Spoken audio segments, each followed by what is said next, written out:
तो दोस्तों, जिंदगी में कुछ काम ऐसे होते हैं जो करने में आसान होते हैं, पर वो आसान होते नहीं हैं। अब इसमें से एक एग्जांपल मैं आपको देता हूं। जैसे कि आप सुबह उठ के वर्कआउट करने की सोचे, भाई आसान काम है, पर आसान नहीं। इसी तरीके से एक एग्जाम है नीट।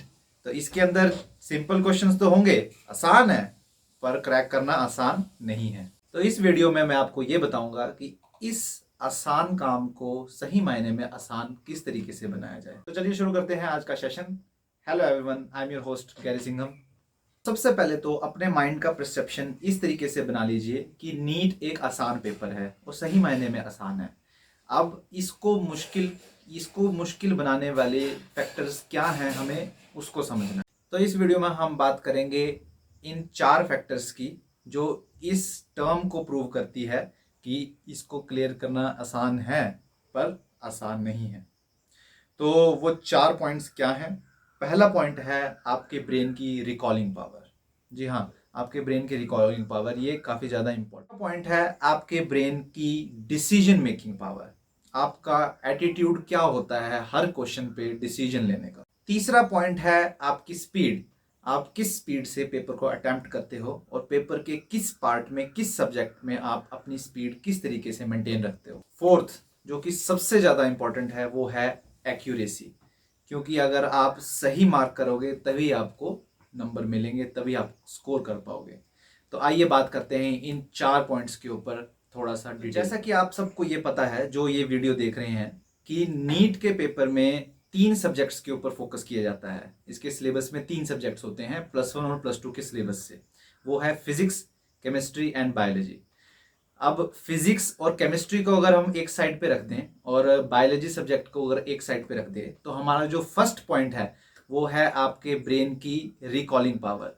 और ये सबसे ज़्यादा काम करती है, मतलब इस पावर का सबसे ज़्यादा यूज होता है सब्जेक्ट बायोलॉजी में। तो आप अगर +1 और +2 के सिलेबस में अगर बायोलॉजी की किताब को उठा के देखो, मैं एनसीईआरटी की बात करूंगा, तो उसमें से अगर आप हर एक चैप्टर को अगर गौर से देखिए, तो हर एक चैप्टर एक बायोलॉजी की एक फील्ड को दिखाता है। एक फील्ड का एक ओवरव्यू है, आप बोल सकते हो, एक किस्म से उसकी एक इंट्रो है। तो हर एक फील्ड के बारे में आपको पढ़ना है और उसके अंदर जो नॉलेज दे रखा है उसको आपको अपने दिमाग में बसा के रखना है। तो फर्स्ट पॉइंट है आपकी ब्रेन की रिकॉलिंग पावर। अब उन 3 घंटों में बैठ के जब आप बायोलॉजी का पेपर सॉल्व करेंगे, तो वो हर एक चैप्टर का नॉलेज आपसे आपसे पूछा जाएगा। हर एक क्वेश्चन जो है, लगभग एक क्वेश्चन एक चैप्टर को रिप्रेजेंट करता है।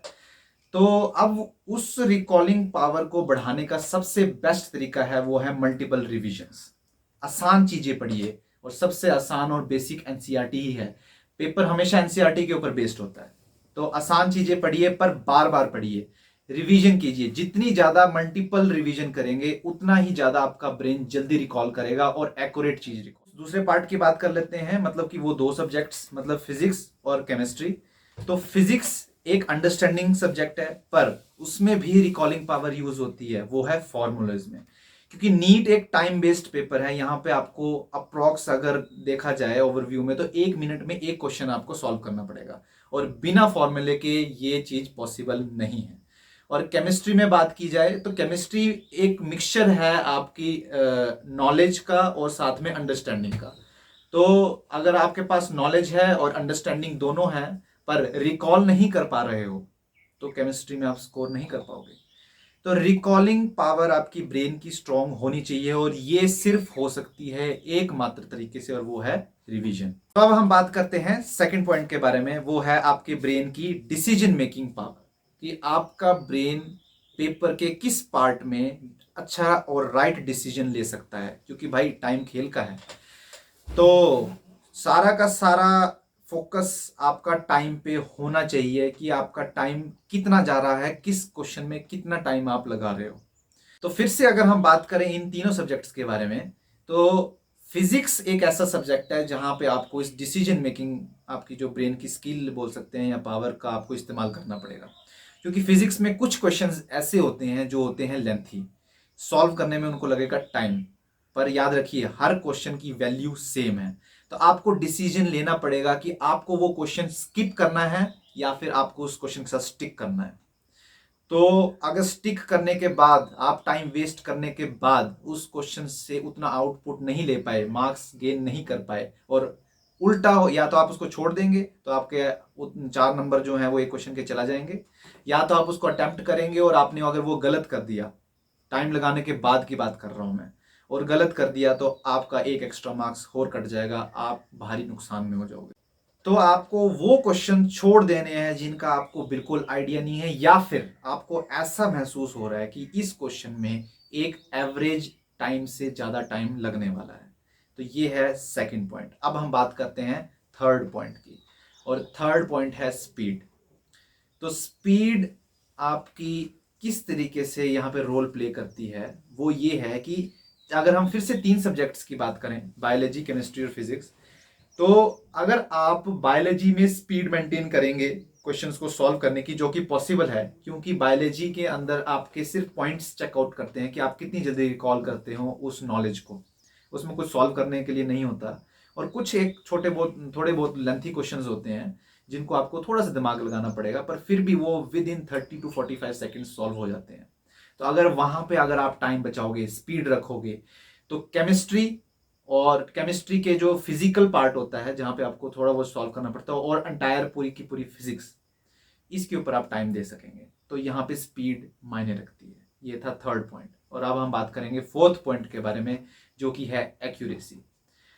क्योंकि अगर आपके पास स्पीड है, अगर आप डिसीजन भी अच्छा ले सकते हैं, और अगर आपकी रिकॉलिंग पावर भी बाई आपकी ठीक है, आपने अपनी रिकॉल पावर ठीक कर रखी है, वैसे अगर रिकॉल पावर आपकी ठीक है तो आप पेपर फोड़ दोगे, पर फिर भी अगर आपकी एक्यूरेसी नहीं हुई तो आप अपने नंबर गवाओगे, और वो भी एक नेगेटिव मार्क के साथ, क्योंकि एक नेगेटिव यहाँ पे मार्किंग होती है इस पेपर के अंदर। ये हमें, अगर आपने ये 4 के 4 पॉइंट समझ लिए हैं तो आप अपने उन वीक एरियाज पे काम कर सकते हो जो इन 4 पॉइंट्स को डिफाइन नहीं करते हैं, और इसी से आप सक्सेस की तरफ और ज़्यादा फास्ट गति से बढ़ते जाओगे। क्योंकि गाइज, पेपर ये टाइम बेस्ड है और आपके पास अभी टाइम रह गया है बिल्कुल कम। तो मैं आखिर में आपको इस वीडियो के एंड पे यही बोलना चाहूँगा कि एक सबसे इम्पोर्टेंट वर्ड है नीट की प्रिपरेशन करने के लिए, वो है रिवीजन।